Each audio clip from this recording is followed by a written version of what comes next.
First. शुरू किया था हमने प्रथम विश्व युद्ध।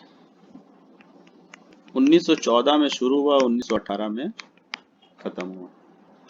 बहुत लंबा चला, ठीक है।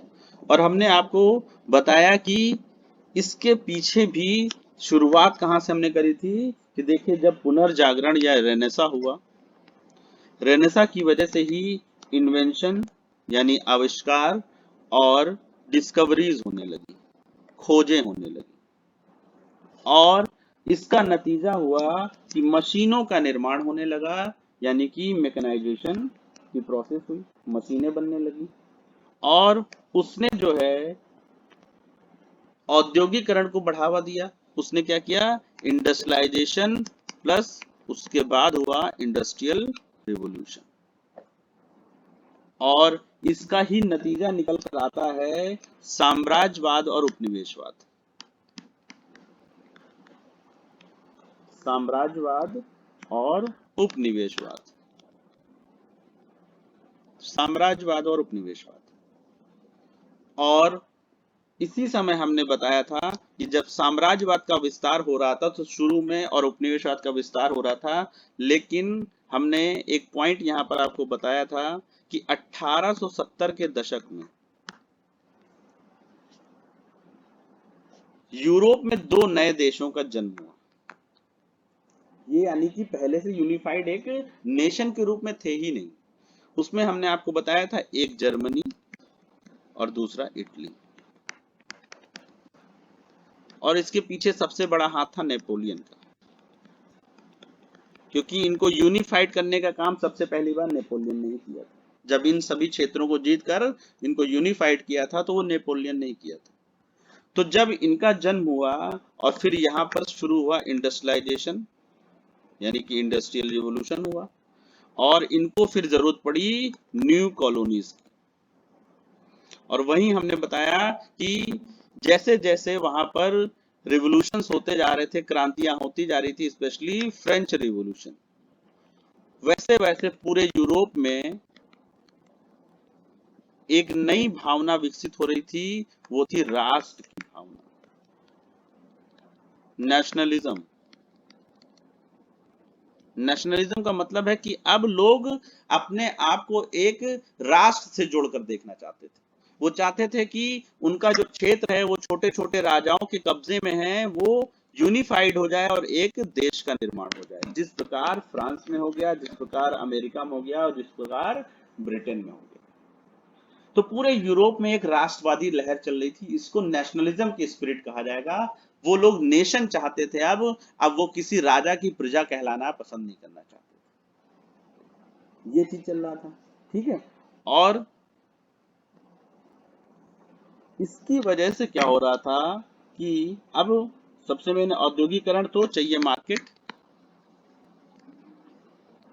मार्केट यानी बाजार। और इसकी वजह से जितने भी यूरोपियन कंट्रीज थे, यूरोपीय देश थे, उनके बीच में एक इकोनॉमिक कंपटीशन इस्टेब्लिश हो गया, आर्थिक प्रतिस्पर्धा।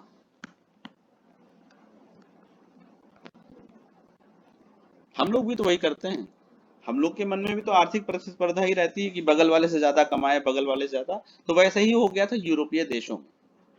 और उसमें ये होता था कि कोई भी यूरोपीय देश कितना पावरफुल है, या फिर कितना महान है, कितना ग्रेट है, क्योंकि सब लोग अपने आप को महान दिखाने का प्रयास करते थे, चाहे वो ब्रिटेन हो, चाहे फ्रांस हो, चाहे जर्मनी। क्यों? क्योंकि देश को महान दिखाएंगे तभी तो जनता का सपोर्ट उनको मिलेगा। क्योंकि सबसे बड़ी चीज है एक्सेप्टेंस ऑफ द सिटीजन्स। तो जनता के सपोर्ट के लिए ये सब चीजें होती थी। तो उस समय क्या था, यूरोप में किसी देश को महान करना, कि वो ग्रेट है या नहीं, दो चीजों पे डिपेंड करता था। कि एक तो पूरे यूरोप के उस पर उसका इन्फ्लुएंस कैसा है, यानी प्रभाव। और दूसरा, उस किसी देश के पास जो ए है, उसके पास उपनिवेश कितने हैं। और इसी वजह से एक आर्थिक प्रतिस्पर्धा यूरोप के देशों में स्थापित हो चुकी है। ठीक है, एक आर्थिक प्रतिस्पर्धा यूरोप के देशों में स्थापित हो चुकी थी। दूसरी चीज हमने बताया कि इसी समय 1870s के बाद दो नए देश भी बन गए थे, जर्मनी और इटली। और जब यहाँ पर इंडस्ट्रियलाइजेशन, औद्योगिकरण हुआ, तो इनको अब चाहिए थी मार्केट, और मार्केट यानी कि उपनिवेश, और उपनिवेश लगभग समाप्त हो चुके थे क्योंकि बाकी के देशों ने उपनिवेशों पे अपना कब्जा जमा लिया था। तो अब इनको चाहिए था कि ये क्या करेंगे, दूसरों से छीनना पड़ेगा, दूसरों से इनको छीनना पड़ेगा। तो एक कारण तो ये हो गया। और दूसरी तरफ क्या हुआ था, 1850s के बाद यूरोप में जितने भी देश थे वो अपनी सैन्य क्षमताओं को बढ़ा रहे थे, यानी मिलिट्री की जो पावर है, मिलिट्री पावर, उसको इनहेंस करते जा रहे थे, इंक्रीज करते जा रहे थे, सैन्य शक्ति को बढ़ा रहे थे अपने राज्य की सुरक्षा के लिए, अपने देश की सुरक्षा के लिए ऐसा कर रहे थे। और हमने बताया कि आविष्कार वगैरह बहुत सारे होने लगे थे। ब्रिटेन ने टैंक का आविष्कार कर लिया था, इसको आविष्कार ही कहेंगे। क्यों? क्योंकि उससे पहले ऐसी कोई चीज नहीं थी, कुछ चीजों को मिलाकर टैंक जैसी संरचना बनाई दी गई। और जर्मनी ने पनडुब्बी का आविष्कार कर लिया।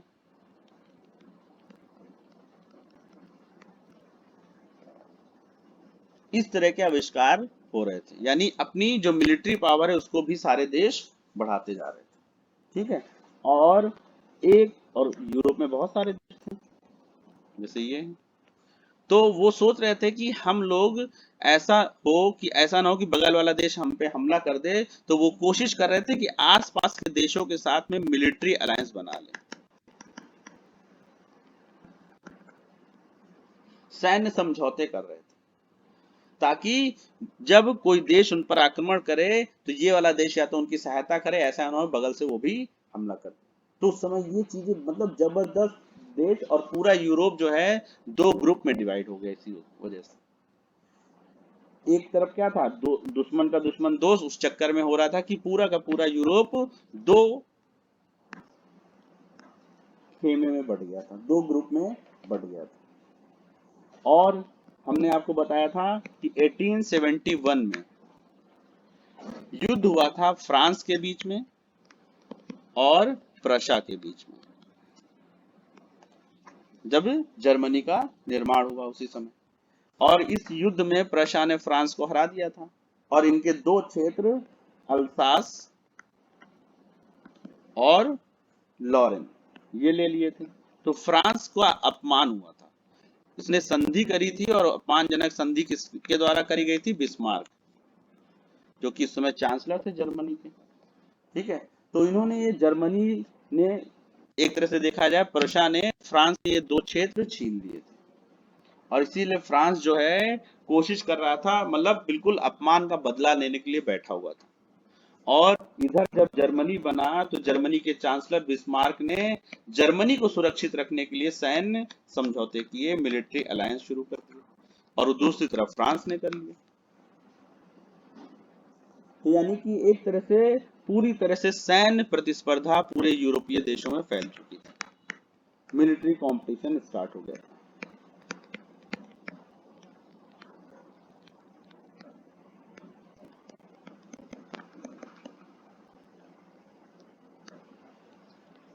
हर देश एक दूसरे देश को, जो दूसरे ग्रुप का था, संदेह की नजर से देख रहा, और एक छोटी सी चिंगारी भी एक युद्ध का रूप ले सकती थी।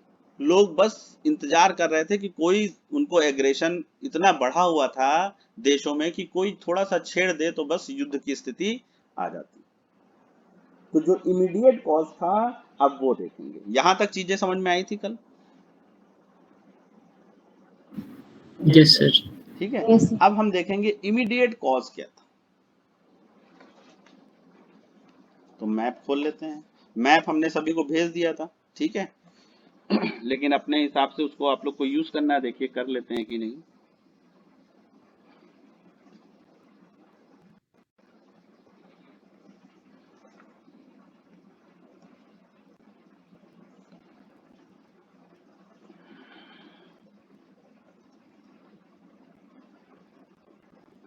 तो ये है आपका 1914 में यूरोप ऐसा था, ठीक है। 1914 में यूरोप ऐसा था। दिख रहा है सभी को ना?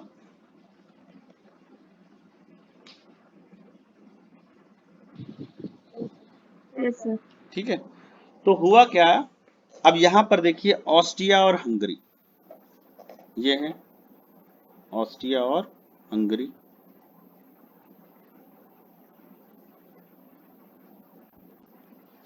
और यहां पर आपको एक क्षेत्र दिख रहा होगा बोस्निया और हर्जेगोविना, येलो कलर से हमने बना दिया, और उसकी कैपिटल आपको सराजेवो दिखाई दे रही होगी। दिखाई दे रहा है सभी को? बोस्निया एंड हर्जेगोविना, ठीक है। तो ये क्षेत्र पहले सर्बिया का क्षेत्र था, और यहां पर सब जगह पर सर्ब लोग मेजॉरिटी में थे, सर्ब मेजॉरिटी क्षेत्र था पूरा। लेकिन ऑस्ट्रिया और हंगरी ने क्या है 1908 में इसको छीन लिया था सर्बिया से, ठीक है। 1908 में इसको सर्बिया से छीन लिया था। तो जब सर्बिया से छीन लिया, लेकिन इस क्षेत्र में अभी भी जो बोस्निया और हर्जेगोविना का क्षेत्र है, यहां पर अभी भी मेजॉरिटी में कौन थे? सर्ब। और आपको जैसे हमारे जम्मू कश्मीर का मुद्दा है, वैसे ही मुद्दा यहाँ पे था। बहुत सारे ऑर्गेनाइजेशन थे जो नेशनलिज्म पर आधारित थे सर्बिया के, ठीक है, जिनको कि दूसरा देश क्या है आतंकवादी संगठन मानेगा। जैसे हम लोग हमास है, इन हमास नहीं, कौन से अलकायदा, ये सब क्या है, ये अपने अपने उसी तरीके से यहाँ पर एक संगठन बना था, उसका नाम था ब्लैक हैंड, ब्लैक हैंड। और ये जो है बोस्निया और हर्जेगोविना में कार्य कर रहा था, किसके खिलाफ? ऑस्ट्रिया के खिलाफ। यहाँ पर वो राष्ट्रवादी भावनाएं भड़का रहा था, किसके सपोर्ट में? सर्बिया के सपोर्ट में। यानी कि ये जो ब्लैक हैंड ऑर्गेनाइजेशन था, इसको सपोर्ट मिला हुआ था सर्बिया की सरकार का। जैसे अभी जो भी टेररिस्ट ऑर्गेनाइजेशन पाकिस्तान के द्वारा यहाँ पे आते हैं, उनको पाकिस्तान की सरकार का समर्थन होता है, सभी जानते हैं। तो उसी तरह से ब्लैक हैंड एक ऑर्गेनाइजेशन था। दूसरा इसका नाम था union of death, union of death. ये ऑर्गेनाइजेशन एक तरह से एक्सट्रीमिस्ट सर्बियाई नेशनलिस्ट थे, उग्रवादी सर्बियाई राष्ट्रवादी थे ये लोग। और ये लोग चाहते थे कि बोस्निया और हर्जेगोविना वापस किसको मिल जाए? सर्बिया को मिल जाए। जिस तरह पाकिस्तान वाले चाहते हैं कश्मीर उनको मिल जाए, वैसे ये लोग चाह रहे थे, ठीक है। और यहाँ पर अच्छी बात यह थी कि यहाँ पर बोस्निया और हर्जेगोविना वाले खुद चाहते थे कि वो सर्बिया में मिल जाए। यानी यहाँ पर जबरदस्ती कब्जा किसने कर रखा है? ऑस्ट्रिया ने 1908 से कब्जा कर रखा है, ठीक है।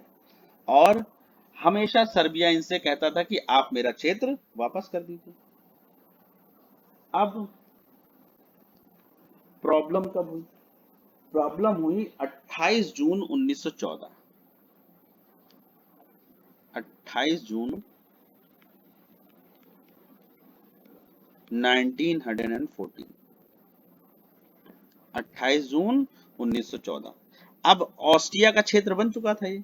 तो ऑस्ट्रिया के राजकुमार यहाँ घूमने आए हुए थे। बोस्निया और हर्जेगोविना की जो कैपिटल ये है सराजेवो, यहाँ पर सराजेवो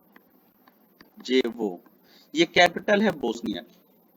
यहाँ पर ऑस्ट्रिया के राजकुमार अपनी बीवी के साथ घूमने आए हुए थे। ऑस्ट्रिया के राजकुमार का नाम था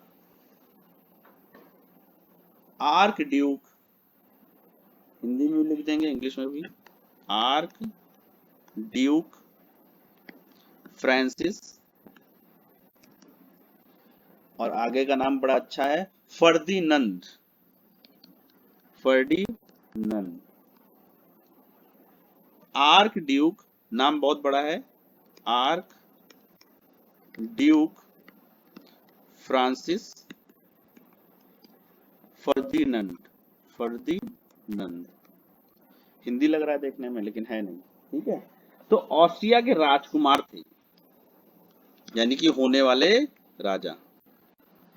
और ये क्षेत्र अब इनका हो चुका था। जैसे कश्मीर हमारा है तो कश्मीर हम घूमने जाते हैं इसीलिए, तो वैसे ही ऑस्ट्रिया के राजकुमार घूमने आए हुए थे बोस्निया और हर्जेगोविना की कैपिटल जो है सराजेवो। जानते हैं ये लोग कैपिटल्स में घूमने जाएंगे और कहाँ जाएंगे, सबसे विकसित क्षेत्र होगा।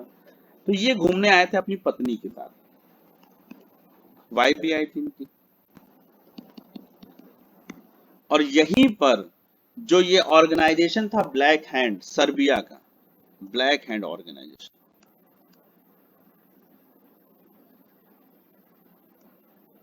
ब्लैक हैंड ऑर्गेनाइजेशन, इसने जो है इनकी, यानी कि ये राजकुमार जो थे, ठीक है, आपके ऑस्ट्रिया के आर्कड्यूक फ्रांसिस फर्डिनेंड, इनकी और इनकी पत्नी की हत्या कर दी इन्होंने। कब? 28 जून 1914।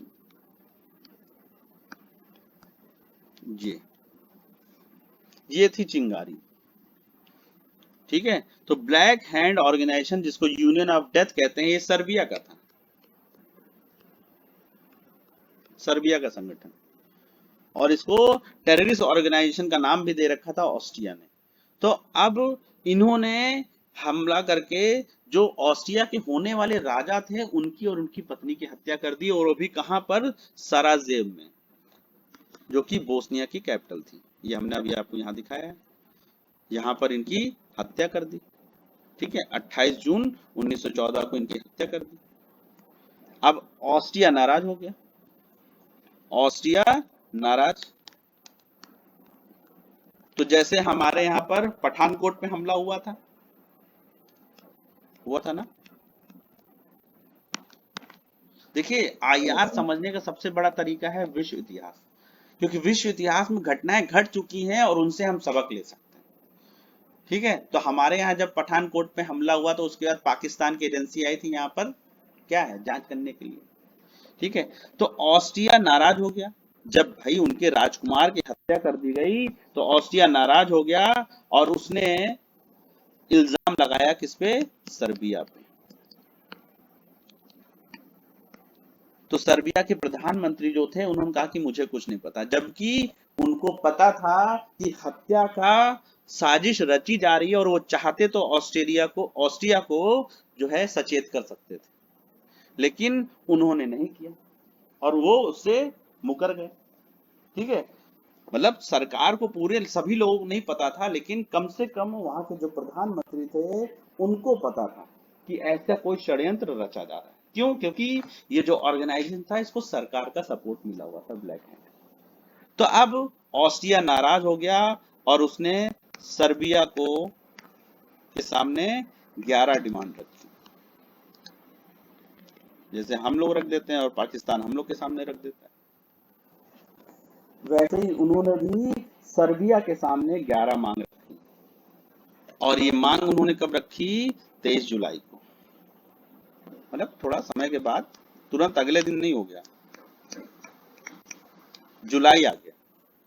हत्या हुई 28 जून को और ये डिमांड पहुंचाई गई इनके पास 23 जुलाई को। ऑस्ट्रिया के द्वारा उन्होंने 11 डिमांड रखी सर्बिया से, ठीक है। और इसमें से ज्यादातर सर्बिया ने मान ली, लेकिन सब मानने का मतलब था अपनी सॉवरेनिटी को जो है वहां पर उसके साथ समझौता करना। तो उसमें कुछ मांगे हम आपको बता देते हैं, सब नहीं है। एक तो उन्होंने कहा कि आप ऑस्ट्रिया विरोधी प्रचार बंद करें। भाई ऑस्ट्रिया के विरोध में, जैसे हम लोग के यहाँ पे पाकिस्तान विरोधी प्रचार चलता रहता है, वैसे ही ऑस्ट्रिया ने कहा कि आप ऑस्ट्रिया के अगेंस्ट में होने वाले प्रोपेगेंडा को बंद करें, ऑस्ट्रिया विरोधी प्रचार बंद करिए, सर्बिया को बोला, ठीक है, कि जो आप अगेंस्ट ऑस्ट्रिया जो आपके यहाँ प्रोपेगेंडा चलता है आप उसको पहले उस पर बैन लगाइए। एक काम ये कहा। दूसरा कहा कि आपके यहाँ जितने भी आतंकवादी संगठन, ऐसे ही हम लोग भी कहते हैं, यूनाइटेड नेशन के मंच पर जाकर हम लोग पाकिस्तान से क्या कहते हैं कि उनके यहाँ पर इतने संगठन हैं जो टेररिस्ट ऑर्गेनाइजेशन है, उनको वो बंद करे, समाप्त करे। तो वैसा ही ऑस्ट्रिया ने सर्बिया से कहा कि आपके यहाँ जो टेररिस्ट ऑर्गेनाइजेशन है, फॉर एग्जाम्पल आपका ब्लैक हैंड, ऐसे जो भी आतंकवादी संगठन हैं आप उनको समाप्त करिए। ऐसा ही अभी प्रेजेंट टाइम में भी हो रहा है। और उन्होंने कहा कि सर्बिया को जो भी लोग इसमें दोषी हैं हत्या के, ठीक है, उनको सजा दे। जो लोग भी इस मर्डर में शामिल हैं, इंक्लूडेड हैं, उन सबको सजा दे सर्बिया। ये ऑस्ट्रिया ने बोला। और एक और बात रख दी कि इस हत्या की जांच पड़ताल, ये जो मर्डर हुआ है इसके इन्वेस्टिगेशन के लिए ऑस्ट्रिया के जो ऑफिसर हैं, ऑस्ट्रिया के अधिकारियों को जाने का मौका दिया जाए। कहां? सर्बिया में। यानी वो सर्बिया जाकर, जैसे हमने पाकिस्तान वालों को यहाँ बुलाया कि आप आकर जांच कर लीजिए, वैसे ही ऑस्ट्रिया ने शर्त रखी कि हमारे अधिकारियों को आप जो है अपने यहाँ आने की इजाजत दें और हम लोग इस हत्या की जांच करेंगे, इन्वेस्टिगेशन करेंगे मर्डर का। ये मांग कुछ थी उसमें, ठीक है। तो इसमें से ज्यादातर मांगों को सर्बिया ने मान लिया। सर्बिया ने ज्यादातर मांगों को मान लिया, ठीक है, क्योंकि वो भी लड़ाई नहीं चाहता था, ठीक है। जैसे हम भी बहुत सारी डिमांड रखते हैं तो पाकिस्तान मान लेता है, वो बात अलग है कि उसको फॉलो करे ना करे, क्योंकि युद्ध कोई नहीं चाहता, क्योंकि युद्ध में धन और जन, यानी कि वेल्थ, मनी और जो आपका मिलिट्री होती है यानी आर्मी पर्सनल्स होते हैं, उन सब का लॉस होता है। तो युद्ध कोई नहीं चाहता था। तो सर्बिया ने ज्यादातर मांगे मान ली, लेकिन कुछ नहीं मानी, कुछ नहीं मानी। और किस लिए नहीं मानी? क्योंकि सॉवरेनिटी का सवाल था ना, संप्रभुता का सवाल था। क्योंकि सर्बिया अपने आप को एक जब देश समझ रहा है तो वो किसी दूसरे देश की हर बात क्यों मान लेगा? तो वो उसने कुछ बातें नहीं मानी। और दूसरी तरफ से सर्बिया को सपोर्ट मिल गया था रूस का, रशिया रशिया का सपोर्ट मिल गया था। और रशिया ने तो जो है मिलिट्री को आदेश भी दे दिया था युद्ध की तैयारी करने का, ठीक है। और सर्बिया को भी पता था कि हम अगर सारी बात भी मान लेंगे ना, तब भी जो है ऑस्ट्रिया मानेगा नहीं। क्यों? ऑस्ट्रिया तो बस दिखावा करना चाह रहा था, ऑस्ट्रिया को हमला करना ही था, ऑस्ट्रिया को हमला करना ही था। बस वो विश्व पटल पे ये दिखावा करना चाह रहा था कि देखो हमने पहले वो यहाँ पर जांच पड़ताल करवाई और हमने डिमांड रखी, इन्होंने नहीं मांगी, तब हमने। तो ऑस्ट्रिया, सर्बिया जान रहा था हम कुछ भी कर ले ऑस्ट्रिया हमला करेगा ही हमारे ऊपर, और हुआ वही। 25 तारीख को ऑस्ट्रिया ने सर्बिया पे हमला कर दिया, वॉर डिक्लेयर कर दिया। किस तारीख को? 25 जुलाई।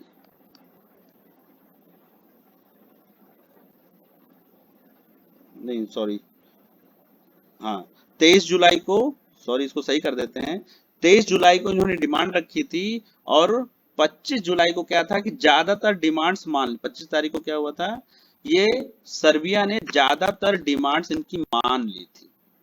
25 जुलाई को मैक्सिमम डिमांड्स मान ली थी, लेकिन कुछ डिमांड नहीं मानी। तो इससे नाराज होकर ऑस्ट्रिया ने 28 जुलाई, इसी दिन से माना जाता है विश्व युद्ध शुरू हुआ था, 28 जुलाई 1914, ये डेट याद रखिएगा। ऑस्ट्रिया ने वॉर डिक्लेयर कर दिया against Serbia, declaration of war, war declare कर दिया, युद्ध की घोषणा कर दी।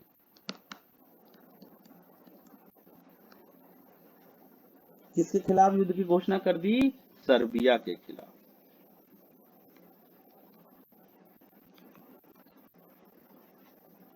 तो देखिए ऑस्ट्रिया के राजकुमार मरे थे तो ऑस्ट्रिया नाराज था इसीलिए, और राजकुमार मरे भी कहाँ थे?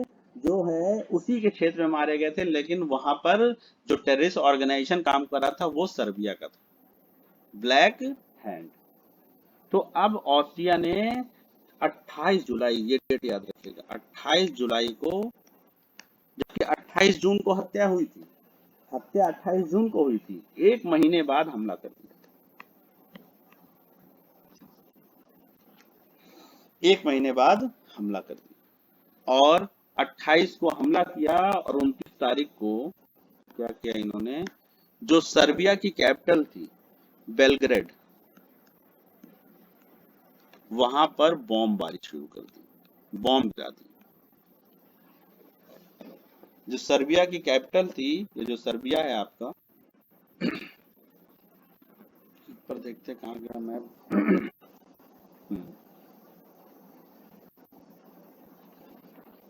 सर्बिया की कैपिटल थी आपकी बेलग्रेड, वहां पर बॉम्ब गिरा दिए।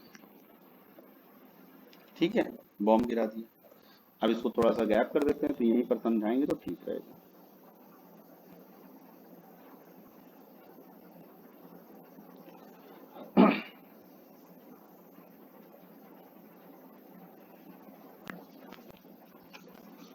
यहीं पर समझाते जाते मैप के पास में।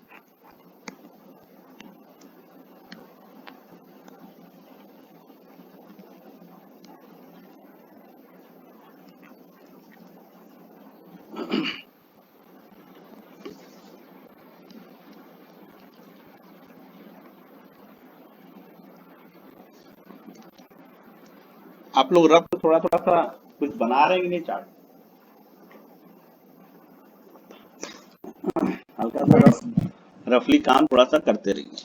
ठीक है, तो अब जो है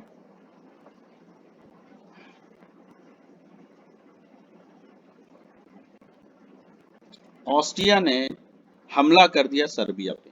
तो अब ये ऑस्ट्रिया है, उसने हमला कर दिया सर्बिया पे। ठीक है, किस तारीख को हमला किया? 28 जुलाई। 28 जुलाई को हमला कर दिया, वॉर डिक्लेयर कर दिया, युद्ध की घोषणा कर दी। और 29 तारीख को जो सर्बिया की कैपिटल थी बेलग्रेड, उस पर बॉम्बारी कर दी, बॉम्बारी कर दी। और इधर रूस भी तैयारी कर रहा था, ये रशिया भी तैयारी कर रहा था। हेल्प किसकी करनी थी उसको? सर्बिया की। उसने सर्बिया को हेल्प करने का वादा किया। और वहीं दूसरी ओर ये जो जर्मनी है आपका, इसने ऑस्ट्रिया की हेल्प करना के लिए जो है इसने प्रॉमिस किया हुआ था। ठीक है, और सबसे बड़ी चीज है कि यहाँ पर इस क्षेत्र में क्यों ये सर्बिया को सपोर्ट कर रहा था, वो हमें देखना है। ये कहाँ गायब मैं पीछे गायब हो गया। हाँ, आखिर रशिया क्यों ऑस्ट्रिया के खिलाफ सर्बिया का सपोर्ट कर रहा था, हमें वो देखना है। क्यों देखना है वो हम आपको बताते हैं। देखिए, आपको पता है कि रूस जब आगे की, रूस के पूरब में जापान था, और जापान ने रशिया को हराकर उसका क्षेत्र वहां पर छीन लिया था। यानी रशिया जो आगे एक्सपेंशन कर रहा चाह रहा था ईस्ट की ओर, वो एक्सपेंशन रुक गया है। याद आ रहा है आपको? Yes. ठीक है, तो अब क्या हुआ, रूस क्या चाह रहा था? रूस अपना एक्सपेंशन करना चाह रहा था इस वाले रीजन में, जहां पर ये रोमानिया, बुल्गारिया, ग्रीस और ये आपका सर्बिया है। अब ये चाह रहा था कि इस क्षेत्र पर ये अपना प्रभाव जमाए, क्योंकि आगे की ओर तो जापान अब आ गया था। जापान ने रशिया को हरा दिया था। तो रशिया अब जो है इस वाले रीजन में अपने प्रभाव को बढ़ाना चाहता है, इस वाले रीजन में, ये रीजन,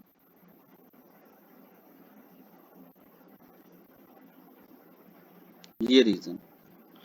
तो रशिया अब ईस्ट में बढ़ नहीं सकता था, वहां पे जापान था सामने, जापान ने उनको हरा भी दिया था। तो रशिया जो है अब इस क्षेत्र को, और इस क्षेत्र को बोला जाता था बाल्कन क्षेत्र।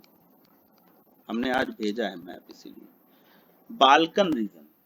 इस, ये जो है एक तरह से ये क्या है, पेनिनसुला है ना, एक ये देखिए दो तरफ से समंदर से घिरा हुआ है, तो इस वाले इसको प्रायद्वीप कहा गया, बाल्कन प्रायद्वीप, Balkan peninsula, Balkan peninsula, Balkan प्रायद्वीप। तो रशिया जो है अब इस बाल्कन क्षेत्र में अपने प्रभाव को जमाना चाह रहा था, और रशिया को लग रहा था कि अगर ऑस्ट्रिया जीत गया तो फिर वो इधर की ओर बढ़ता चला जाएगा, और जर्मनी ऑस्ट्रिया के साथ में। तो इसीलिए ऑस्ट्रिया के खिलाफ रशिया ने सर्बिया का साथ दिया। क्यों? क्योंकि वो अपना प्रभाव अब इस क्षेत्र में जो बाल्कन रीजन है यहाँ पर बढ़ाना चाह रहा था, ये वजह थी। क्योंकि पूर्व में ईस्ट में वो जापान से हार चुका था। ठीक है, एक सेकेंड दवा खा लो।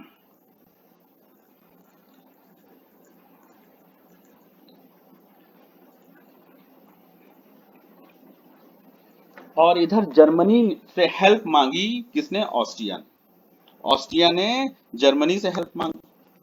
तो जर्मनी को ये पता था कि सर्बिया की हेल्प रशिया कर रहा है। ठीक है, अब देखिए यहां पर देखते हैं एक और एंगल। अब ऑस्ट्रिया की हेल्प कर रहा था जर्मनी। ठीक है, और जर्मनी को पता था कि रशिया हेल्प कर रहा है सर्बिया की। तो जर्मनी को ये लगा कि जब ऑस्ट्रिया का हम सपोर्ट करेंगे तो हमारी युद्ध रशिया से होगा, 100% होगा। और उधर रूस ने तैयारी भी शुरू कर दी थी, और रूस को भी पता था कि अगर हम ऑस्ट्रिया के विरुद्ध जाएंगे तो जर्मनी से हमारा युद्ध होगा, क्योंकि जर्मनी और ऑस्ट्रिया दोस्त थे। ठीक है, इन्होंने आपस में मिलिट्री अलायंस बना रखा था। और जर्मनी को यह पता कि जैसे ही हम रशिया पे हमला करेंगे, पीछे से फ्रांस हम पे हमला कर देगा। क्यों? क्योंकि रूस और फ्रांस के बीच में मिलिट्री अलायंस था। तो जर्मनी को पहले से पता था कि हमको तैयारी अपने पूर्व में भी करनी है, पश्चिम में भी करनी है, क्योंकि मुझे दो जगहों पर लड़ाई करनी पड़ेगी। जैसे ही मैं ऑस्ट्रिया के सपोर्ट में रशिया के खिलाफ जाऊंगा, वैसे ही फ्रांस भी युद्ध में कूद पड़ेगा। ये बात जर्मनी को पता था। ठीक है, कि जैसे ही वो रूस के अगेंस्ट में जाएगा, फ्रांस उसके साथ में आ जाएगा। तो अब जर्मनी को दो जगह पे तैयारी करनी थी, सामने रशिया से लड़ाई करनी थी और पीछे फ्रांस से लड़ाई करनी थी। ये सबसे बड़ी चीज। तो इसने सोचा, तो जैसे ही इधर युद्ध छिड़ा सर्बिया के ऊपर, ठीक है, 28 जुलाई को, और रशिया ने अपनी आर्मी इसके सपोर्ट में भेजनी शुरू करी। जर्मनी ने वॉर डिक्लेयर कर दिया अगेंस्ट रशिया। किस तारीख को? अगले ही महीने की 1 तारीख को, यानी 28 के बाद 1 अगस्त। ठीक है, यानी 28 जुलाई को ऑस्ट्रिया ने हमला किया सर्बिया पे और रशिया उसके सपोर्ट में आया। तो जर्मनी ने 1 अगस्त को रशिया के अगेंस्ट वॉर डिक्लेयर कर दिया। तो जैसे ही रशिया के अगेंस्ट किया, फ्रांस आ गया। तो ठीक 2 दिन के बाद 3 अगस्त को उसने वॉर डिक्लेयर कर दिया जर्मनी ने। किसके खिलाफ? फ्रांस के खिलाफ। तो रशिया के खिलाफ उसने किया 1 अगस्त को जर्मनी ने, और फ्रांस के खिलाफ उसने किया 3 अगस्त को। डेटे ज्यादा आपको याद नहीं रखनी, बस ध्यान रखिए। तो देखिए यहाँ पर कैसे युद्ध चला, एक बार बताते हैं। ऑस्ट्रिया ने हमला किया सर्बिया पे। सर्बिया के सपोर्ट में आ गया रशिया, क्योंकि रशिया को क्या था कि ये जो बाल्कन रीजन है यहाँ पर अपना इन्फ्लुएंस को बढ़ाना था। तो इस वजह से वो ऑस्ट्रिया के खिलाफ सर्बिया की रक्षा कर रहा था। और जैसे ही रशिया इधर आया, जर्मनी जो ऑस्ट्रिया के साथ था उसने रशिया पे वॉर डिक्लेयर कर दिया। और उसे पता था रशिया के साथ में फ्रांस है, तो 3 तारीख को उसने फ्रांस के साथ भी वॉर डिक्लेयर कर दिया। अब जर्मनी बीच में था, इधर फ्रांस और इधर रशिया।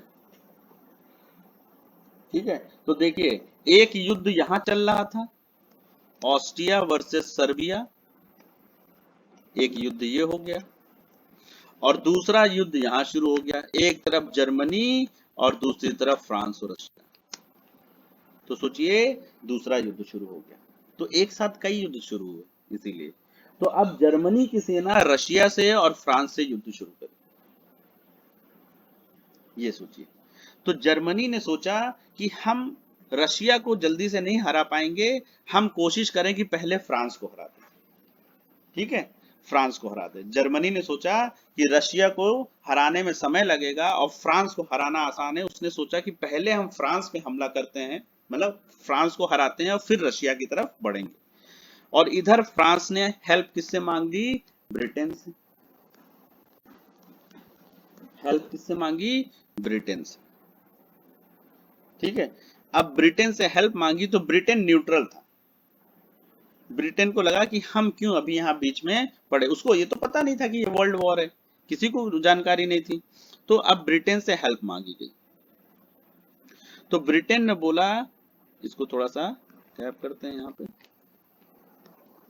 ब्रिटेन ने बोला कि देखो अभी हम युद्ध करने के लिए आपकी तरफ से तो नहीं आएंगे, लेकिन हम वादा करते हैं कि आपकी जो ये उत्तरी सीमा है जो हमारी तरफ है, ठीक है, ये जो यहाँ उत्तर की आपकी जो सीमा है जिधर आपका इधर पेरिस पड़ता है, इस वाले रीजन को हम सिक्योर करके रखेंगे। हम इस वाले रीजन को सिक्योर रखेंगे, इसकी जिम्मेदारी हमारी है। ये ब्रिटेन ने बोल दिया कि आपका उत्तरी क्षेत्र हमारी जिम्मेदारी है, उधर से अगर कोई हमला होगा तो हम उसको रोक लेंगे। और गड़बड़ी यहाँ पर जर्मनी ने क्या गड़बड़ी कर दी कि जर्मनी ने हमला कहां पे कर दिया, उसने सबसे पहले यहाँ पर ये देश आपको दिख रहा होगा बेल्जियम, यहीं पर पेरिस के ईस्ट में आपको दिखेगा ये बेचारा न्यूट्रल था। बेल्जियम जो है न्यूट्रल था, नजर आया आप लोग को? ये बेल्जियम है, जर्मनी में पीछे की तरफ फ्रांस और जर्मनी के बीच, ये न्यूट्रल था।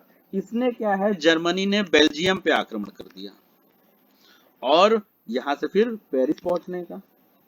तो जैसे ही उत्तरी क्षेत्र पे आक्रमण किया जर्मनी ने, और स्पेशली बेल्जियम जो कि न्यूट्रल था, बेल्जियम बेचारा कुछ नहीं कर रहा था, वैसे ही तीसरा युद्ध छिड़ गया अब इंग्लैंड वर्सेस जर्मनी।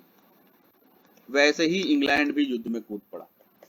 अब तीन तीन युद्ध एक साथ चल रहे, इधर ऑस्ट्रिया और सर्बिया के बीच में चल रहा है, इधर जर्मनी रशिया और फ्रांस के बीच में चल रहा है, और एक तीसरा युद्ध शुरू हो गया ब्रिटेन और जर्मनी के बीच। जर्मनी तीन तरफ से गिर गया,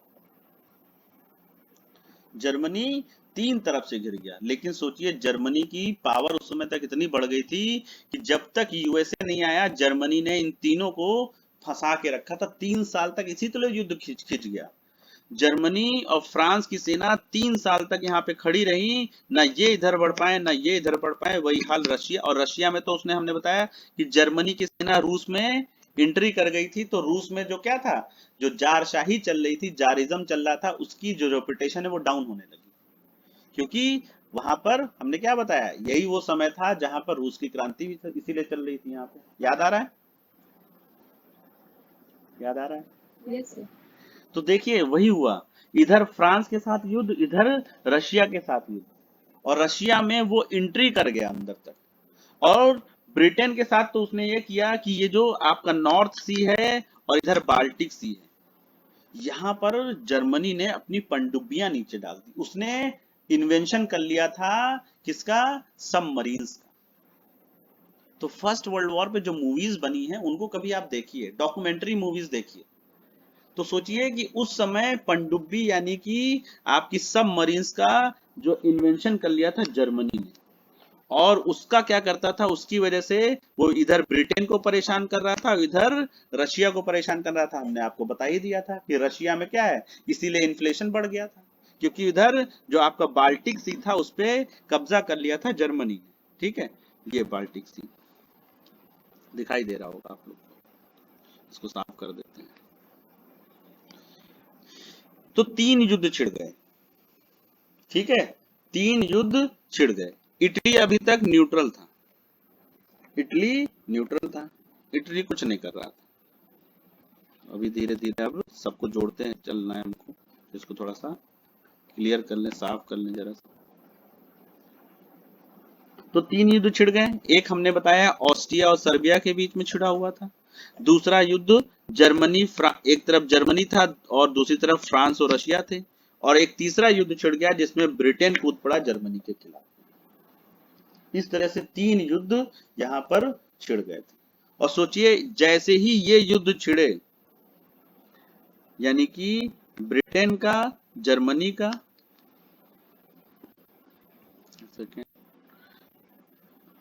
ब्रिटेन और जर्मनी का ये जब छिड़ा, फ्रांस जर्मनी और रशिया का छिड़ा, तो ये इसकी कोई वैल्यू ही नहीं रहेगी। सर्बिया और ऑस्ट्रिया के बीच में जो वॉर चल रहा था वो बिल्कुल निग्लिजिबल हो गया। अब सारा युद्ध इनके बीच में छिड़ गया। ये बेचारे युद्ध शुरू किए थे और इनकी हेल्प के लिए इन लोगों ने इनकी हेल्प करना चाहिए। अब युद्ध इनके बीच में मेन छिड़ गया और ये बिल्कुल नेग्लिजिबल हो गया, ये वाला युद्ध। इस पे अब कोई ध्यान नहीं, सारा ध्यान Germany versus Russia, Germany versus France और जर्मनी वर्सेस ब्रिटेन हो गया, जर्मनी वर्सेस ब्रिटेन हो गया। और धीरे धीरे ये एक वर्ल्ड वॉर बनता चला जा रहा था। लेकिन अभी भी वर्ल्ड की जगह पर एक तरह से ये एक यूरोपियन वॉर था, क्योंकि यहाँ पर अभी सिर्फ यूरोप के सारे कंट्री ही लगे हुए थे। ठीक है, यहाँ पर अभी भी सब यूरोप के कंट्री थे। और इसी बीच एक कंट्री और जुड़ने वाला है, वो भी बता देते हैं आपको। ब्रिटेन ने लालच दिया इटली को, ब्रिटेन ने लालच दिया इटली को कि आप हमारी तरफ से युद्ध करिए तो ऑस्ट्रिया, देखो ऑस्ट्रिया जुड़ा हुआ है इटली से, तो जब हम ऑस्ट्रिया को हराएंगे ना तो कुछ क्षेत्र आपको दे देंगे। तो इटली जो है सपोर्ट में आ गया किसके, ब्रिटेन और फ्रांस के साथ। तो इटली को लालच दे दिया गया, जबकि इटली का जो अलायंस था वो जर्मनी के साथ में था पहले। ठीक है, एक जर्मनी ऑस्ट्रिया और इटली का अलायंस था, लेकिन इटली न्यूट्रल था, लेकिन उसको ब्रिटेन ने लालच दिया कि जब हम ऑस्ट्रिया और जर्मनी को हराएंगे तो इधर का कुछ क्षेत्र आपको मिल जाएगा जो इटली से जुड़ा हुआ है। तो इटली शामिल हो गया ब्रिटेन की तरफ से, इटली जो है ब्रिटेन की तरफ से शामिल हो गया। और इधर रशिया ने जब इधर काम शुरू किया युद्ध का, तो इधर से जापान भी इस युद्ध में शामिल हो गया।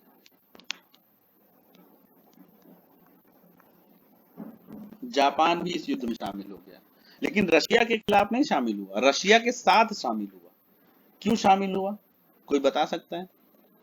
किसी ने पढ़ा हो एनसीईआरटी वगैरह में?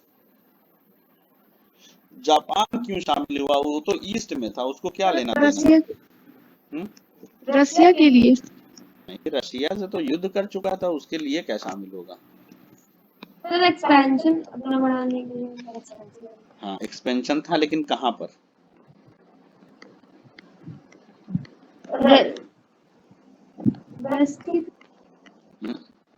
देखिए, हमने जब आपको चाइना पढ़ाया था तो चाइना में हमने बताया था वहां पे जर्मनी ने भी कुछ क्षेत्र को अपने कब्जे में ले रखा था, याद है? चाइना में सभी देशों ने अपना चाइना को अपने आप में बांट रखा था कि नहीं? वाटरमेलन वाला पढ़ाया था हमने। और हमने जब ईस्ट वो इस वहां का पढ़ाया था आपको, जो आपका साउथ ईस्ट एशिया की बात करी थी, तो वहां पर भी जर्मनी के बहुत सारे आइलैंड्स थे, हमने वहां पे बताया था आपको, इंडोनेशिया के आसपास। तो जापान क्या चाह रहा था कि वो जर्मनी हार जाए, तो जापान ने सोचा कि इधर जर्मनी हारेगा और उधर जर्मनी के जो क्षेत्र कहाँ पे हैं, चाइना में है, और पैसिफिक ओशियन में जहां जहां जर्मनी का राज्य है वो जापान के अंडर में आ जाएगा, इसलिए जापान भी कूद पड़ा। समझ गए? जापान क्या सोच रहा था कि जर्मनी के जो भी कॉलोनीज हैं, जर्मनी की कॉलोनीज कहाँ पे हैं, एक तो चाइना में है, और जो पैसिफिक ओशियन में हमने साउथ ईस्ट एशिया वाला पोर्शन आपको बताया था, वहां पर बहुत सारे आइलैंड्स पर जर्मनी का कब्जा था। तो इसने सोचा कि यहाँ पर हम जर्मनी को हराएंगे तो जर्मनी के जो भी कॉलोनीज यहाँ पर हैं ईस्ट में, जापान के पास में, स्पेशली कहाँ पे, चाइना में, और पैसिफिक ओशियन वाला जो रीजन था वो सब इनके अंडर में आ जाएगी। तो इस वजह से जापान ने भी ब्रिटेन के साथ एक संधि कर ली और युद्ध में ब्रिटेन की तरफ से जर्मनी के खिलाफ उतर पड़ा और बताया कि हम आपकी हेल्प के लिए उतरे हैं। लेकिन असलियत ये थी कि वो चाहता था कि जर्मनी की जितनी भी कॉलोनीज हैं चाइना में और पैसिफिक ओशियन में, तो वहीं पर ये है जापान, उसने सोचा जर्मनी को हरा के हम सारी की सारी कॉलोनीज जर्मनी की अपने अंडर में ले लेंगे। वो उसको हथियाना चाह रहा था, ऑक्युपाई करना चाह रहा था, इसलिए जापान भी यहाँ पे आ गया। और कुछ दिन के बाद ये पुर्तगाल भी ब्रिटेन का बहुत अच्छा दोस्त था, ये भी युद्ध में इनके साथ उतर पड़ा। कुछ दिन के बाद पुर्तगाल भी ब्रिटेन की तरफ से युद्ध में उतर पड़ा। फिर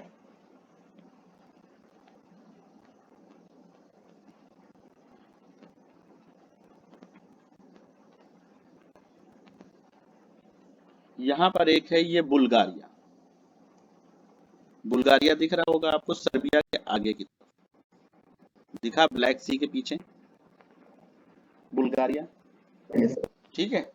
तो बुल्गारिया को बोला, बुल्गारिया को जर्मनी ने लालच दे दिया, ब्रिटेन ने नहीं लालच दिया, बुल्गारिया को जर्मनी ने लालच दे दिया कि हम जब रोमानिया और सर्बिया को हराएंगे, रोमानिया वाले रीजन और स्पेशली सर्बिया को जब हराएंगे तो आपको हम ये वाला क्षेत्र दे देंगे।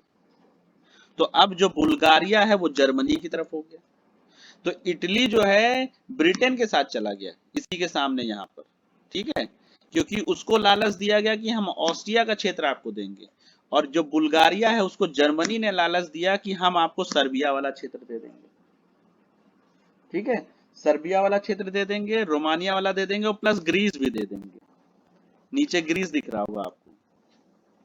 तो इस लालच में जो ये बुल्गारिया है ये जो है जर्मनी के साथ हो गया, ये जर्मनी के साथ हो गया। और वहीं इधर की तरफ तुर्की, तुर्की ने क्या किया कि नवंबर 1914 तुर्की ने युद्ध शुरू कर दिया रशिया के खिलाफ, यानी कि किसके साथ में आ गया, वो लालच में आ गया जर्मनी और ऑस्ट्रिया के, यहां पर जर्मनी और ऑस्ट्रिया ने तुर्की को लालच दे दिया और वो रशिया के विरुद्ध युद्ध में उतर पड़ा। क्यों? क्योंकि उधर जर्मनी की सेना रशिया में एंट्री मार रही थी, तो जर्मनी ने तुर्की को यह बताया कि रशिया को हराना आसान है। तो तुर्की जो यहाँ पर ब्लैक सी के पास में, ठीक है, इसको लगा कि हम भी अपने एम्पायर को, क्योंकि ये धीरे धीरे क्या था, ये ऑटोमन एम्पायर में था और ऑटोमन एम्पायर की पावर धीरे धीरे कम होती जा रही थी, उसका क्षेत्र सिकुड़ता जा रहा था, एक्सपेंशन की बजाय वो कंप्रेस होता जा रहा था। तो इस वजह से ऑटोमन एम्पायर का ये जो पार्ट था टर्की, ये जो है रशिया पे हमला कर दिया इसने। तो अब देखिए बुल्गारिया और टर्की, जर्मनी, ऑस्ट्रिया एक तरफ हो गए, ठीक है, ये अब एक तरफ हो गए। अब इनको हम दिखाते हैं आपको,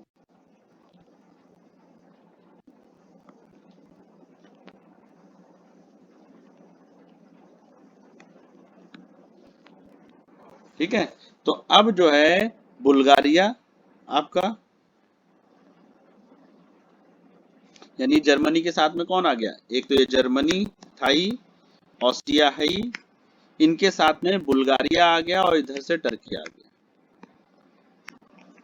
ये देखिए ये चार देश एक तरफ हो गए, ये चार देश एक तरफ हो गए, और दूसरी तरफ कौन सा देश अब हो गए, वो थे आपके सर्बिया, एक सेकेंड लिखते हैं, वो आपका है सर्बिया, सर्बिया की हेल्प करने के लिए रशिया, रशिया की हेल्प करने के लिए फ्रांस, फ्रांस की हेल्प करने के लिए ब्रिटेन, और ब्रिटेन की हेल्प करने के लिए पुर्तगाल, और ब्रिटेन की हेल्प करने के लिए इटली। ये इस तरफ हो गए, ठीक है, और इधर जर्मनी, ऑस्ट्रिया, बुल्गारिया और आपका टर्की, ये एक तरफ हो गए। दिखाई दे रहा मैप में, समझ में आ रहा है?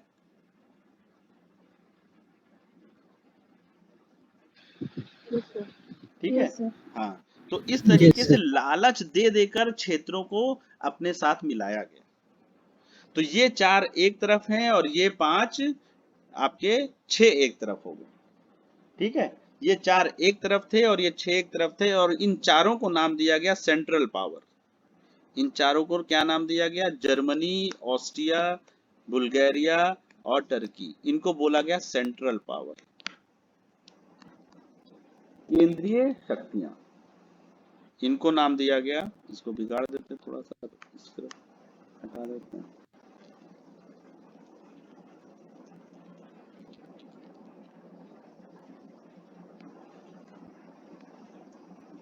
इनको नाम दिया गया केंद्रीय शक्तियां, यानी जर्मनी, ऑस्ट्रिया और उनके जितने भी दोस्त थे, फ्रेंड थे जो उनका साथ दे रहे थे, इन सब को नाम दिया गया केंद्रीय शक्तियां। और ये बाकी के थे मित्र राष्ट्र यानी अलायंस, बाकी के इनको बोला गया मित्र राष्ट्र जो ब्रिटेन के साथ में थे। और सेना कितनी थी सोचिए, लगभग 6.4 करोड़ सैनिक यहाँ पर डिप्लॉयड किए गए थे। सेना कितनी यहाँ पे लगी हुई थी, 6.4 करोड़, 6.4 करोड़ इतने सैनिक लगे हुए थे। इसी वजह से तो क्या हुआ कि रशिया में सैनिकों की लगातार भर्ती करी जा रही थी, तो वहां पर जो इंडस्ट्रियलाइजेशन हो रहा था उसके लिए क्या है, लेबर्स की कमी पड़ रही थी, एग्रीकल्चर के लिए लेबर्स की कमी पड़ रही थी, और महंगाई और तेजी से बढ़ती जा रही थी, उद्योग धंधे बंद होते जा रहे थे। तो इसी समय क्या इधर रशियन रिवॉल्यूशन भी चल रहा था। इसी वजह से रशिया ने अगर फर्स्ट वर्ल्ड वॉर में भाग नहीं लिया होता तो जारिज्म थोड़े दिन और रहता। फर्स्ट वर्ल्ड वॉर में भाग लेने की वजह से वहां की जनता को बहुत सारी परेशानियां उठानी पड़ी, यही वजह था। तो अब देखिए, इनकी तरफ से सेंट्रल पावर की तरफ से 2.2 करोड़ सैनिक थे, और इधर जो ये मित्र राष्ट्र थे, एलाइज थे, इनकी तरफ से 4.2 करोड़ सैनिक। इतने सैनिक थे। 6.4 करोड़ के आसपास सेना की आर्मी मतलब पूरी यहाँ पर बिछी हुई थी। और इधर फ्रांस वाले रीजन में तो हमने बताया कि 3 साल बीत गए और इनकी आर्मी इधर खड़ी, इनकी आर्मी इधर खड़ी, इधर से गोलाबारी हो रही, इधर से गोलाबारी हो रही, 3 साल बीत गए। और वैसे ही इधर हो रहा था रशिया की तरफ। तभी तो जब युद्ध बहुत लंबा खिंच गया तो रशिया की जो सिटीजन्स थे, जो वहां की प्रजा थी, वो परेशान हो गई थी, क्योंकि सारा खाना कहाँ भेज दिया जा रहा था, बॉर्डर पे सैनिकों के लिए, और सैनिकों की भर्ती अलग से करी जा रही थी। जैसे ही कोई सैनिक जितने मरते थे उतनी भर्ती तुरंत कंपलसरी जो है वहां पर वॉलंटरी जो है वहां पर भर्तियां हो रही थी। तो इस तरह से पूरा का पूरा यूरोप 2 पार्ट में डिवाइड हो गया युद्ध के समय। एक तरफ आपका जर्मनी, ऑस्ट्रिया, बुल्गारिया और टर्की है, और दूसरी तरफ आपका ये है सर्बिया, फ्रांस, इटली, रशिया, पुर्तगाल और ब्रिटेन। ये सोचिए, और युद्ध खिंचता चला जा रहा है, युद्ध लंबा खिंचता है। 2017 आ गया, 14 में शुरू हुआ और ईयर आ गया 2017, और कोई भी हारने का नाम ही नहीं ले रहा था। ठीक है, ईयर सर 1917। हाँ, क्या हो गया, किसी ने सर 1917। अच्छा हाँ, 2000 निकल गया। अच्छा, आप लोग समझ गए ना, अभी लिखने जा रहे थे तो लिखते 1917 ही, फ्लो में रहते हैं तो हो जाता है। लेकिन आप लोग तो जानते हैं ना कि 2017 तो हो ही नहीं सकता, अभी आया ही नहीं, कहीं मेरे मुंह से निकल भी गया तो वॉर तो नहीं हुआ कम से कम। चलिए, तो सोचिए, अब सेनाएं भिड़ी हुई हैं और यहाँ पर जर्मनी कहीं ना कहीं हावी हो रहा है। क्यों? जर्मनी ने देखिए नॉर्थ सी वाला रीजन और बाल्टिक सी वाला रीजन, यहाँ पर क्या है, उसने अपनी सबमरीन्स यहाँ पर डिप्लॉयड कर दी थी, और उसकी वजह से ब्रिटेन और रशिया के बीच में पूरी तरह से व्यापार को रोक दिया था, पूरी तरह से रोक रखा था। और सबसे बड़ी चीज, ये वॉर अभी तक यूरोपियन वॉर ही बना हुआ था, अभी तक ये वर्ल्ड वॉर बना ही नहीं। क्यों? क्योंकि सारा का सारा युद्ध अभी यूरोप में ही हो रहा था। ठीक है, सारा का सारा युद्ध अभी यूरोप में चल रहा था, और ऐसा करते करते अभी 1917 आ गया। और ये था जब रशिया में रेवोल्यूशन लगभग कंप्लीट होने वाला था, पहला फरवरी और दूसरा वाला फिर आगे अक्टूबर में। ठीक है, फरवरी में और फिर अक्टूबर में। तो वॉर अभी जो है थोड़ा सा डाइवर्ट हो रहा था जर्मनी की तरफ,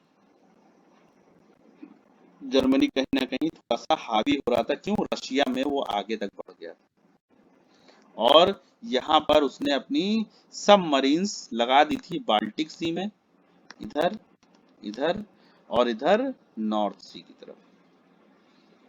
और ब्रिटेन भी इसीलिए जर्मनी के खिलाफ था। क्यों? क्योंकि वो चाहता था कि पूरे वर्ल्ड में सिर्फ उसी की नेवी पावरफुल रहे, जर्मनी अपनी नेवी को बहुत पावरफुल कर रहा था। तो इस वजह से यहाँ पर था दिक्कत। अभी तक ब्रिटेन, वो अमेरिका इसमें शामिल नहीं हुआ था। ठीक है, हुआ क्या कि यहाँ पर एक बार अमेरिका का एक जहाज अप्रैल में निकल रहा था नॉर्थ सी के पास, अप्रैल 1917। एक अमेरिकी नागरिक जहाज यानी सिटीजन्स को ले जा रहा था यहाँ पर नॉर्थ सी में, अप्रैल 1917, और उस जहाज का नाम था लुसिटानिया। लुसिटानिया नाम याद करने की जरूरत नहीं है। ये एक नागरिक जहाज था किसका? यूएसए का, अमेरिका का, और यहां से जा रहा था। अब नीचे से सबमरीन जो थी जर्मनी की, उन्होंने हमला कर दिया और ये नागरिक जहाज डूब गया। तो अगर ये आपका युद्धपोत होता, वॉरशिप होता, तो कोई दिक्कत नहीं थी। ये तो यूएसए का एक जो है सिविलियंस का एक शिप था। तो जैसे ही ये डूबा वैसे ही यूएसए भी कूद पड़ा वर्ल्ड वॉर में, और जैसे ही ये कूद पड़ा तो अभी तक ये यूरोपियन वॉर था। एक तरह से यूरोप के सारे देश इसमें अभी तक भाग ले रहे थे। अभी तक ये था यूरोपियन वॉर। अप्रैल 1917, सोचिए कितना लंबा खींच गया था। और जैसे ही अमेरिका ने एंट्री मारी, एक साल के अंदर खत्म हो जाएगा। अमेरिका ने वैसे ही एंट्री मारी और ये परिवर्तित हो गया एक विश्व युद्ध में, क्योंकि अब अमेरिका भी इसमें आ गया। तो अब दूसरी तरफ 6 नहीं 7 हो गए, अमेरिका भी इसमें शामिल हो गया। अमेरिका भी इसमें शामिल हो गया। सोचिए अमेरिका के शामिल होते ही क्या हुआ, और दूसरी तरफ क्या हुआ कि वहां रशिया में हो रही थी क्रांति, रिवॉल्यूशन। और आगे चलकर अप्रैल के बाद अक्टूबर में जब रशियन रिवॉल्यूशन कंप्लीट हुआ तो रशिया बाहर हो गया फर्स्ट वर्ल्ड वॉर से। लेकिन तब तक यूएसए आ चुका था, तब तक यूएसए आ चुका था। और यूएसए के आते ही क्या हुआ, इसको थोड़ा सा नीचे करते हैं। अब यूएसए का सपोर्ट मिलने के बाद, और ऐसा नहीं कि यूएसए सपोर्ट नहीं कर रहा था, हमने कल ही आपको बताया था कि वर्ल्ड वॉर जैसे जैसे ही वॉर शुरू हुआ, यूएसए हथियारों से, वेपन से जो है यहाँ पर हेल्प कर रहा था। और उस समय इन 3 सालों में अमेरिका में जो आपकी वेपन इंडस्ट्री थी, जो हथियारों का उद्योग था, बहुत तेजी से बढ़ा और इन 3 सालों में बहुत अमीर भी हो गया। इसीलिए यूएसए जो है इन 2014 से 2017 के बीच में यूएसए में बहुत जबरदस्त वेपन के इंडस्ट्री का डेवलपमेंट हुआ, 1914 से 1917 के बीच में। समझ रहे हैं? तो जैसे ही ये शामिल हुआ, अब जो ये सेंट्रल पावर्स थी ये हारना शुरू हो गई। सबसे पहले हारा टर्की, सबसे पहले टर्की हारा 1918 की शुरुआत में। फिर उसके बाद बुल्गारिया, दूसरा नंबर बुल्गारिया, तीसरा नंबर ऑस्ट्रिया, और ये ऑस्ट्रिया और हंगरी 2 देश में, इवन इसको अमेरिका क्या है 2 देश में बांट देगा। तीसरे नंबर पर ये हारा। और फिर आया जर्मनी का नंबर, नवंबर 1918। तो जर्मनी भी जब युद्ध में कूदा हुआ था तो यहां पर भी जो है, यहां पर जो राजशाही चल रही थी, राजा का शासन था, उसके खिलाफ यहां पर भी विद्रोह चल रहे थे। जर्मनी में भी विद्रोह चल रहे थे। क्यों? क्योंकि युद्ध की स्थिति थी और युद्ध में आम जनता परेशान होती है, हम आपको बता चुके हैं। तो जिस तरह से रशिया में आम जनता परेशान हो रही थी, वैसे ही जर्मनी में भी आम जनता परेशान हो रही थी।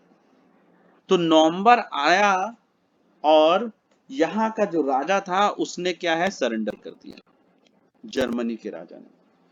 और जर्मनी के राजा ने जैसे ही सरेंडर किया तो जो सपोर्ट राजा के पास में था अभी तक जनता का था, जनता किस लिए उसके साथ में थी कि वो जीत रहा है, रशिया को जीत रहा है। जैसे ही उसने सरेंडर किया पूरी जनता इसके विरुद्ध हो गई, और इसका ये नतीजा हुआ कि जर्मनी का जो राजा था वो 9 नवंबर को ही भाग गया, हॉलैंड भाग गया, जनता के विद्रोह की वजह से 9 नवंबर को भाग गया हॉलैंड।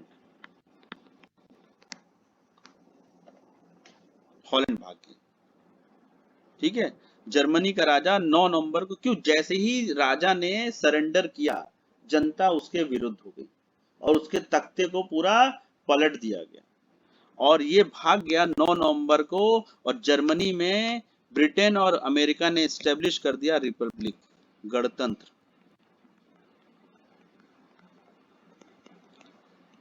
जर्मनी अब किसके अंडर में आ गया? ब्रिटेन। उन्होंने जर्मनी में एक गणतंत्र की स्थापना कर दी।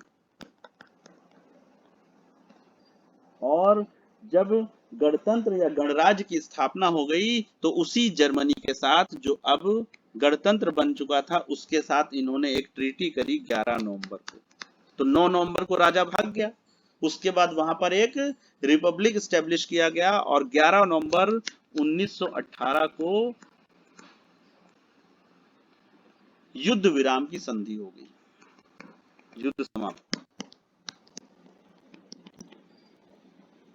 युद्ध विराम की जो एक ट्रीटी है वो हो गई। तो 9 नवंबर को जर्मनी में तख्ता पलट भी हो गया, ये भी याद रखिएगा, क्योंकि जैसे ही राजा ने सरेंडर किया जनता उनके खिलाफ हो गई। जनता जर्मनी के राजा के साथ में इसीलिए थी जैसे रशिया में था।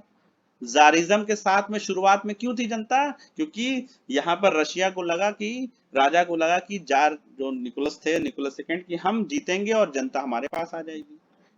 लेकिन जब लंबा छिड़ने लगा, वॉर बहुत लंबा खिंच गया युद्ध, तो रशिया की जनता के साथ साथ इधर जर्मनी की जनता भी परेशान हो रही थी, लेकिन फिर भी साथ में थी राजा के। लेकिन राजा ने जैसे ही सरेंडर किया वैसे ही 9 तारीख को ही राजा को वहां से खुद ही भागना पड़ा, जनता ने विद्रोह कर दिया और राजा वहां से भाग गया। और 9 नवंबर को वहां पर एक रिपब्लिक का गठन कर दिया गया, गणराज्य की स्थापना कर दी गई और उसी गणराज्य के साथ फिर बाकी में देशों ने मिलकर एक युद्ध विराम की संधि करी और 11 नवंबर को युद्ध समाप्त हो गया। तो शुरू हुआ था 28 जुलाई को 1914 और समाप्त हुआ 11 नवंबर 1918। 11 नवंबर 1918। अब बताइए यहाँ पर कोई चीज अभी समझ में ना आई हो तो। सर जो ये युद्ध विराम की संधि हुई किसके किसके बीच में हुई? जर्मनी और कहाँ पे? अमेरिका? नहीं नहीं, बाकी के सारे राज्य इस तरफ और जर्मनी और बाकी सारे इस तरफ। ठीक है, देखो ऑस्ट्रिया हार चुका था, बुल्गारिया हार चुका था, ठीक है, और ये तो जर्मनी पर किसका कब्जा हो गया? बाकी के सारे, तो ये ब्रिटेन यहाँ पर मेन पास में था। ठीक है, तो ये संधि इसलिए कहेगी कि युद्ध, अब जर्मनी युद्ध समाप्त करता है। ठीक है, ये और कुछ?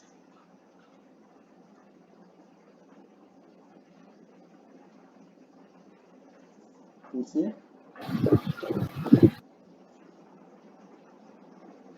सर ये टर्की आया था क्या हो गया? रशिया के साथ, हम्म। मतलब टर्की ने रशिया पे क्यों आक्रमण किया?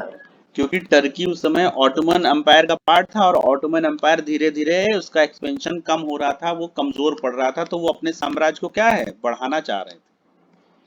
क्योंकि रशियन एम्पायर ने ऑटोमन एम्पायर के बहुत सारे पार्ट को अपने कब्जे में ले लिया था, हमने बताया था आपको, रशियन एम्पायर नीचे बढ़ता चला आया था, याद है आपको? और हमने आपको जो भेजा है उसमें ऑटोमन एम्पायर, ये देखिए नीचे ऑटोमन एम्पायर दिख रहा है ना, दिख रहा है? हाँ, और यहीं पर ये क्या है, ये टर्की यहाँ बीच में, जहां पर हमने अभी ब्लैक सी के इधर दिख रहा है, यहाँ पर ही टर्की है। तो ये अपने एम्पायर को बढ़ाना चाह रहे थे, समझ रहे हैं? क्योंकि ऑटोमन एम्पायर भी इसी वॉर के बाद ऑटोमन एम्पायर भी कोलैप्स कर गया था और ये ऑस्ट्रिया और हंगरी जो है ना, 2 देशों में बट गए थे। अभी इसके आगे का पार्ट बचा हुआ। अभी तो हमने केवल आपको बताया कि किस तरह युद्ध चला और संधियां हो गई, ये हो गई। अभी इसके बाद वर्साय की संधि होगी, ठीक है, पेरिस में अभी एक शांति समझौता बैठेगा यहाँ पे, ये पेरिस में, और फिर वहां पर जितने भी देश हारे हैं ना, उनके ऊपर बहुत सारी शर्तों को अभी लादा जाएगा। अभी वहां तक हम लोग नहीं पहुंचे, ठीक है। पेरिस में वहां पर महल है ना, वर्साय पैलेस, वहां पर ही वर्साय में ही अभी एक संधि होगी। उसमें फिर जर्मनी के ऊपर ऑस्ट्रिया और हंगरी को 2 टुकड़ों में बांट दिया जाएगा, ठीक है। तो अभी देखिएगा कि वो सारी चीजें हम आगे देखेंगे। इतना अभी समझ में आया कि नहीं? इसमें कुछ पूछना है तो पूछ सकते हैं। आप लोग के सामने चार्ट बना होगा, आप लोगों ने बना रखा होगा। तो आप लोग क्या चाहते हैं, एक छोटा सा चार्ट बनवा दें क्या इसका? सर चार्ट बनवा के चलिए हम एक सिनॉप्सिस आप लोग को इसकी भी बनवा देते हैं ताकि चीजें याद रहें, ठीक है। ताकि फिर डिटेल में लिखने की उतनी जरूरत नहीं पड़े, क्योंकि डिटेल में लिखने को तो लिखवा देंगे लेकिन फिर उसमें वही कंफ्यूजन पैदा होगा। तो हम लोग जो है